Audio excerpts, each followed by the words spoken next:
Many believe life as we know it has changed irrevocably, and that in this seismic shift lies an opportunity to turn things around, improve our world, and make life better for majority, especially in poor countries.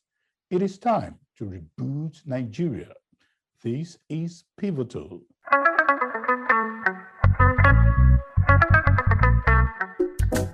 My name is Kayode Ladeinde, sitting in for Kedera Ahmed. In this edition of Pivotal, we focus on the surge in separatist agitation in Nigeria. While the voice of agitations around Biafra may have been the loudest, most persistent, and visible, there are separatist agitations in virtually every area in the country. Among the Yorubas, for instance, there has been a direct call for Oduduwa Republic. In the north, there are demands for Arewa Republic. In the center of the country, known as the Middle Belt, voices have also been raised for a country independent of the entity called Nigeria. Interestingly, in the Niger Delta, the region which produces the bulk of the oil, which accounts for the bulk of Nigeria dollar earnings, the focus for activists has largely been an agitation for a larger share of the region's oil revenue. Overall, the debate on the sustainability of the Nigerian state has moved from the fringe to mainstream. These secessionist movements across the country are at loggerheads with the federal government, which has a history of silencing secessionist movements through the use of force. There are those who believe that renegotiating Nigeria's unity is required to stop the country torn apart.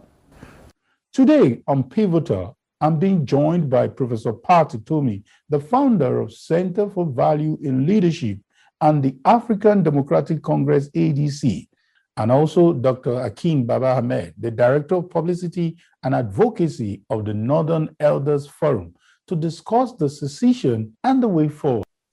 Thank you. Let me start with you, Professor Pat.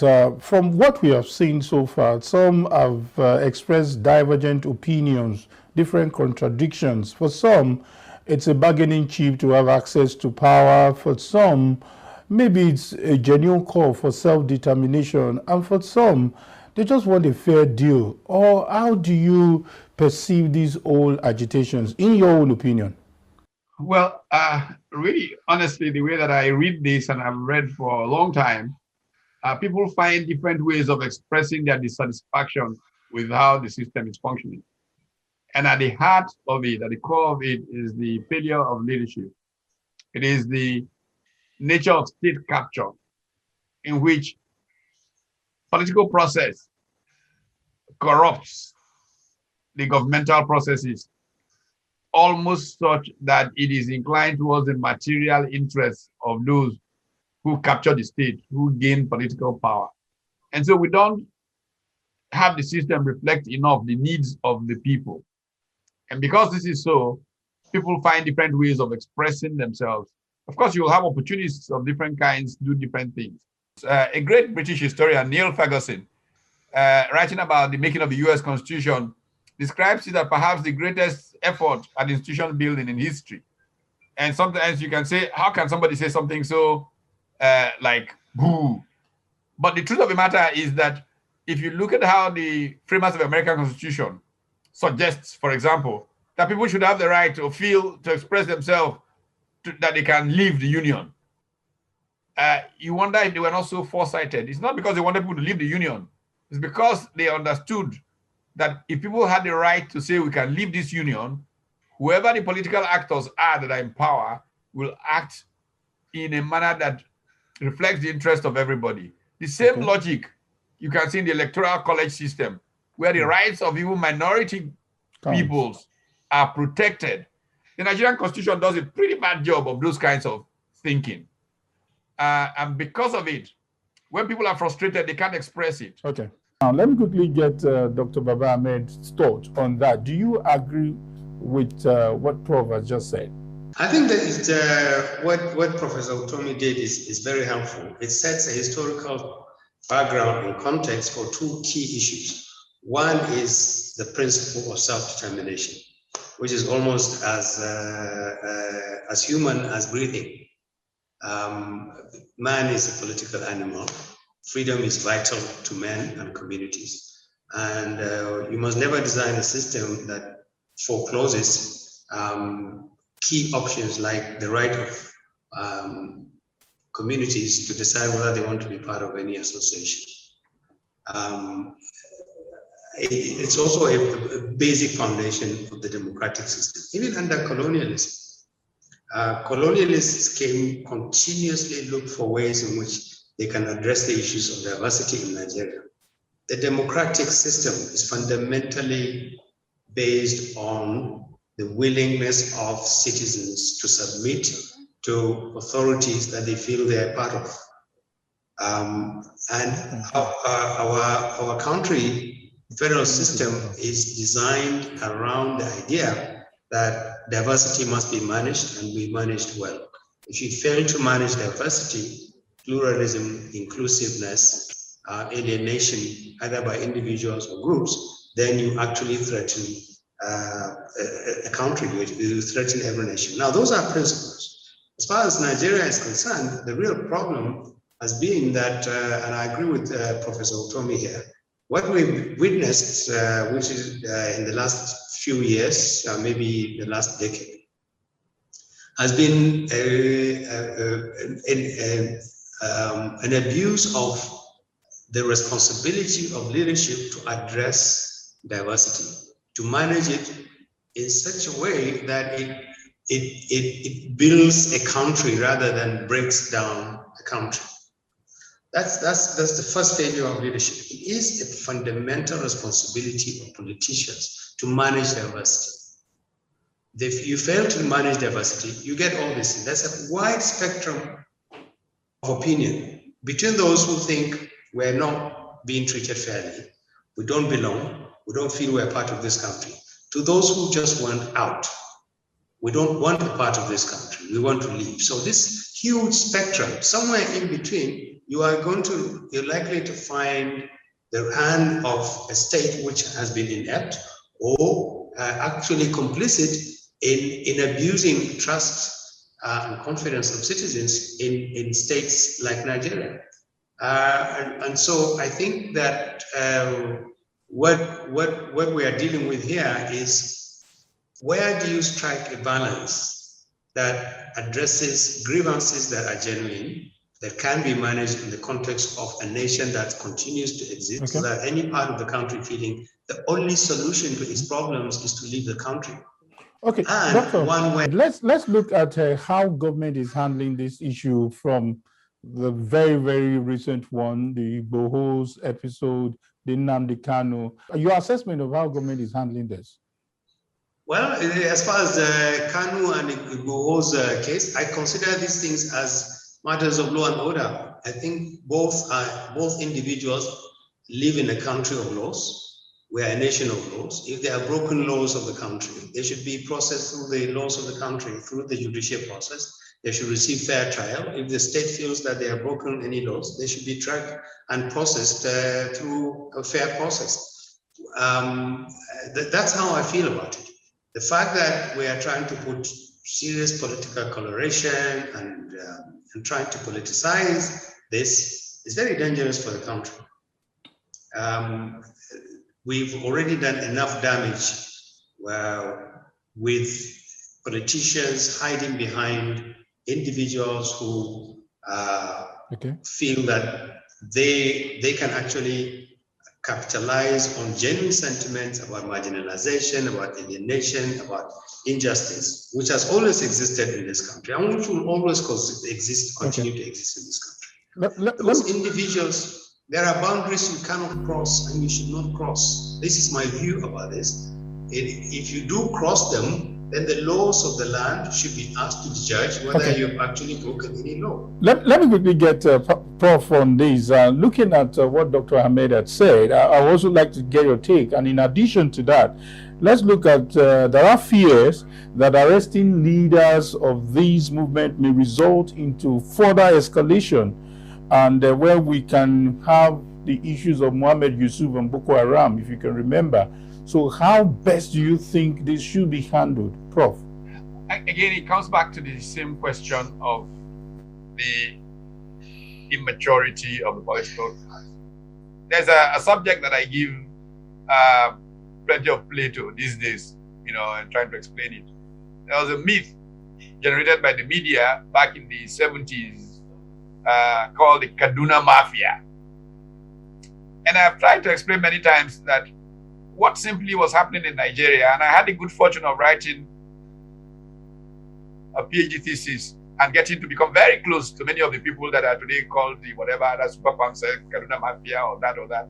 They were simply a group of thoughtful people who lived in Kaduna within a certain 2 square kilometers area, and a group of thoughtful people who lived mainly in Victoria Island and Ikoyi in Lagos.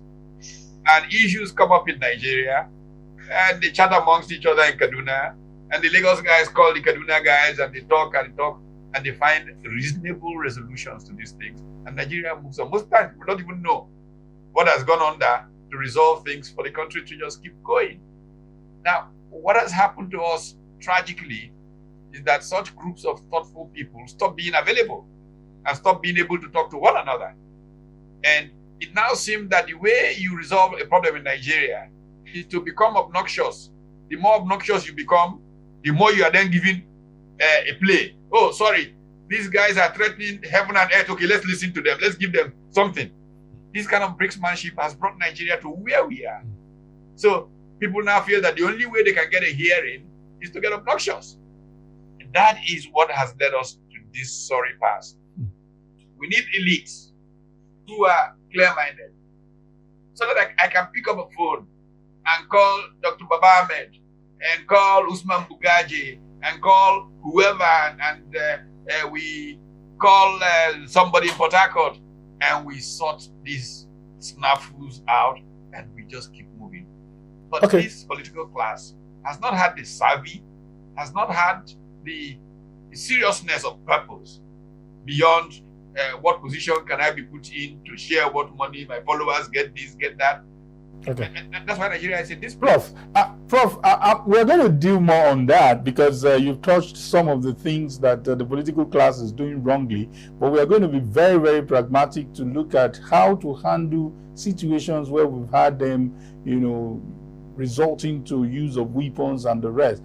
But we'll take a short break, and when we come back, Pivotal continues. Please don't go anywhere.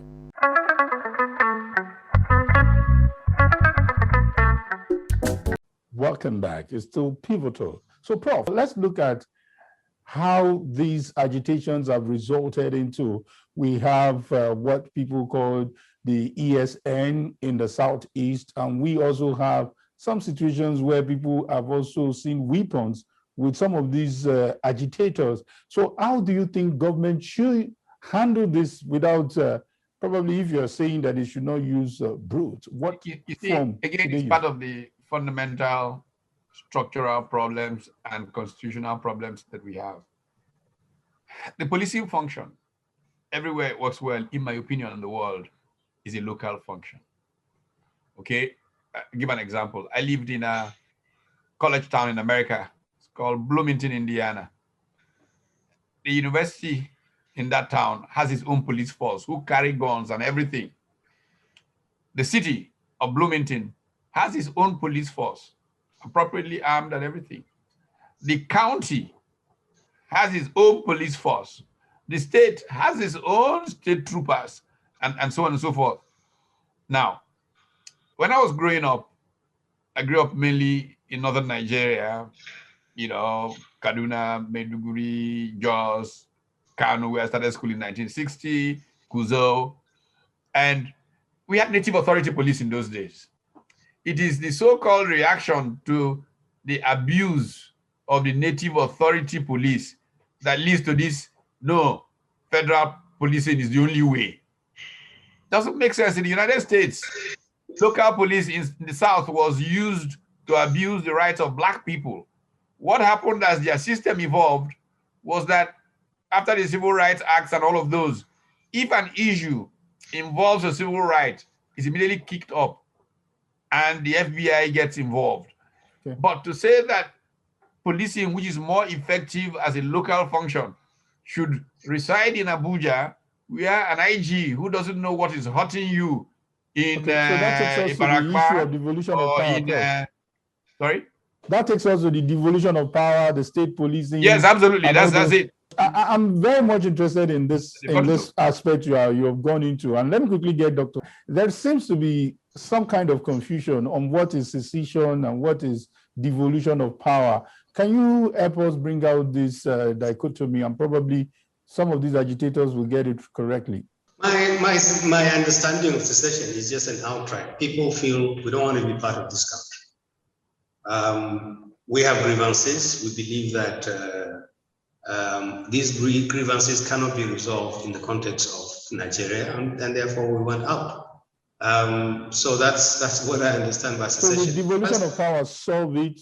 Maybe I should use the devolution of power. Devolution of power will address a huge part of the resentments and the frustrations that give rise to these sort of things. However, you always have people who think no matter what you do, the only way they become politically relevant is by saying we don't want to be part of this country. Now, what is the question to ask here is, what is it that gives these marginal people, that we want out people? We don't want anything else but want. What is it that gives them the opportunity to move to the center stage? And it is poor governance, failure to appreciate how to manage the diversity, failure to address issues like local policing, giving local communities power to decide how their lives should run, giving them power to decide how resources can be generated and used, creating an environment where they feel they feel both local and Nigerian.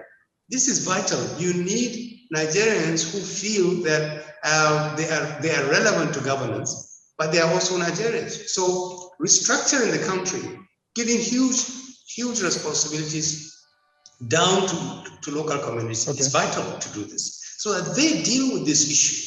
And it's not everything that has to be decided by Abuja. The threat with the way we run things now is you put so much power and responsibility in the center. And when things go wrong, people have nowhere else to go to or to blame but the center. Let me go back to Prof. There's a bit of confusion here again. We've seen some of these agitators, especially the IPOP, saying that they don't even have trust in the political class in the Southeast. So why the governors are in unison to say that let's have a devolution of power, let's have more powers to the federating unit. But this set of IPOP agitators even believe that they have to start their own government. Do you think the way they are asking for secession, there is a correlation to the idea of restructuring? Well, first of all, I think that we have to understand the problem of trust is Nigeria writ large. The Nigerian people have no confidence in the Nigerian political class, let's be honest. I was on a Lagos Business School, a conference on how Nigeria moves forward a few days ago. And a senior advocate of Nigeria of some repute said, look, we need to just cut and get rid of every one of these political actors now. Just get rid of the whole class and start afresh. And I can imagine the frustration that leads to that kind of conclusion, because the basic thing about public life is trust. And so this trust of public officials, of politicians, is at a very low ebb currently in Nigeria because of the class of politicians who have dominated our country for a while. It's not just in the Southeast, it's across the country. But there is an even deeper problem in engaging with the Southeast, in the sense that many of the people who are agitators in the Southeast think that the political class in the Southeast is an external imposition on them. Because of this, again, central nature of Nigerian politics, they see them as agents of some characters far, far away from them who can feel their pain. So the trust factor is even deeper in a place like the Southeast. And so that is a challenge that makes the conversation more difficult. But it can be managed. First of all, part of my call is that more serious-minded people should step into the arena, and that part of our problem is the complicit middle. I say the middle class, the educated groups, the people who are not hustling for power for personal reasons rather than to get society better, are allowing themselves to become too marginal. They should speak up like Dr. Baba Ahmed is speaking up, like Dr. Bugaje is speaking up, like Professor Ekoyi Salajayi was speaking up on this program. And they should become active in saying, this nonsense can't go on anymore. Okay. That way, we can take our country back and work for the people of the country, ordinary people, middle-class people, to get the country truly running. Okay, Prof, and let's continue from where you just dropped that. Dr. Ahmed, so taking it from where you stopped, how do we ensure equity and fairness? I think from what you're saying now, every ethnic nationality is involved, crying about the issue of marginalization, including the Fulanis, the Jukuns. Everybody seems to be crying out on this issue of marginalization. How do we ensure equity and justice? First, by genuinely trying to find out why so many Nigerians feel alienated and being treated unfairly. It's important. It is part of the responsibility of the leader to listen and find out why, for instance, in the Southeast, the demand for the total lack of faith in leadership is not just about Abuja, and Professor Pat is correct here. In the Southeast, the reason why political leaders are so thin on the ground is that the community feels that they didn't vote for them. They are not their people, and they don't represent their interests. There's something fundamentally wrong about a political leadership that cannot inspire confidence, even enough confidence to say, can we complain to you that we have a problem? And those problems go across the whole country. When you have an administration like we have now, that just simply locks out its problem. It says, look, we don't want to hear about restructuring because National Assembly is dealing with constitutional amendments. We don't want to hear about grievances and agitations because that is just troublemakers. We don't want to hear about communities saying we don't feel we belong. You have a president who says he got 5% from a whole part of the country, and in a way, as if he doesn't owe that part of that country anything. Those are not the kind of things that make for a stable and peaceful nation. You need to put Nigeria on the table and actually understand what is going on. Why is it that we've never had this level of national dialogue? Yes, national dialogue. Okay. Talking like Professor Utomi said, get Nigerians from all parts of the country to talk to each other and try to see if we can solve this problem.